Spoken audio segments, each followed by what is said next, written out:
નમસ્કાર મિત્રો, ભૌતિક સોલંકી. આજે આપણે માનવકુંડલા ગામની વિઝિટમાં છીએ અને આપણે ચર્ચા આજે એ વાતની કરવાની છે કે શિયાળુ પાકની અંદર ચણા હોય, ધાણા હોય, જીરું હોય કે કલોંજી હોય, આ બધા પાકની અંદર આપણે ફ્લાવરિંગ માટે અલગ અલગ પ્રોડક્ટનો ઉપયોગ કરતા હોઈએ છીએ અને અલગ અલગ પરિણામો લેતા હોઈએ છીએ.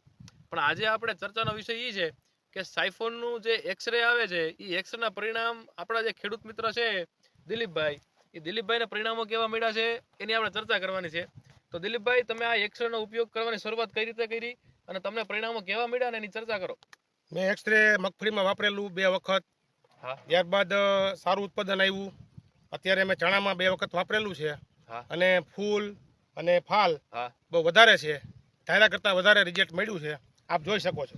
આપણે વિડીયોના માધ્યમ જોઈએ કે એકદમ ગુલાબી કલરના ફૂલ દેખાય છે. આ પછી પોપટા જુઓ. પોપટા પણ અત્યારે લાગી ગયા છે. પોપટા લાગી ગયા હોવા છતાંય ઉપર ફ્લાવરિંગ ચાલુ છે. નવું ફ્લાવરિંગ એકદમ ચાલુ જ છે.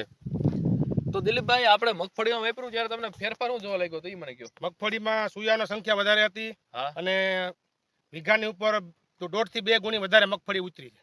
ટૂંકમાં તમે અડધું છાંટા વગરનું બાકી રાખ્યું. હા, 5 વીઘા છાંટા વગરનું હતું અને 6 વીઘા છાંટેલું હતું. હવે એ અનુભવ ઉપરથી તમે આજે પાછો ચણાની અંદર એનો એક્સરેનો ઉપયોગ કર્યો છે.